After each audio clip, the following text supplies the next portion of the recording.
टंडो मोहम्मद खान में सिंधी अदबी संगत पारां सिंधु दरिया ते 6 केनाल अॾण ख़िलाफ़ एहतजाजी रैली कढी वई। इन हवाले सां पेश आहे गुलाम नबी कीरियो जी हीअ रिपोर्ट।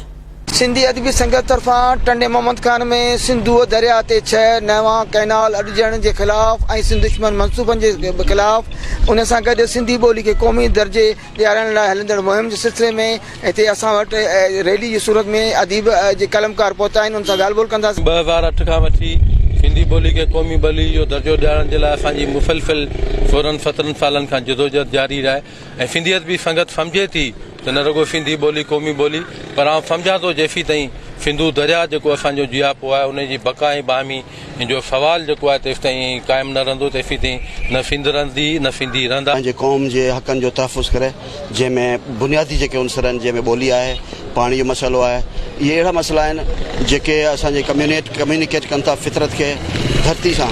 उहा असांजी ॿोली आहे ऐं जिते असांजो जीदान आहे उते पाणी आहे। अॼु तव्हां ॾिसो त हर मुल्क हर शहर में असां एहतजाज बणिजी चुका आहियूं।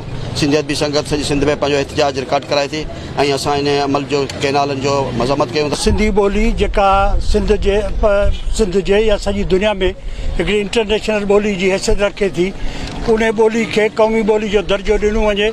अफ़सोस इहो आहे जो हिंदुस्तान में क़ौमी ॿोली तौरु क़ौमी ॿोलियुनि में सिंधी खे शामिलु कयो वियो आहे। अमेरिका में सिंधी ॿोली खे क़ौमी ॿोलियुनि में शामिलु कयो वियो आहे। शुरू खां ई असांजी डिमांड आहे त जेके बि हिते लैंग्वेज आहिनि क़ौमी, ख़ाली सिंधी न पर जेके बि ॿियूं लैंग्वेज आहिनि क़ौमी ॿोलियुनि सभिनी खे क़ौमी ॿोलीअ जो दर्जो ॾिनो वञे। असां पंहिंजी लाइफ लाइन त कीअं विसरंदा थी सघूं था। इहा ॻाल्हि पंजाब खे सोचणु खपे। उन्हनि पंहिंजा दरिया विकिणी छॾिया, उन्हनि पंहिंजो माल मिल्कियत विकिणी।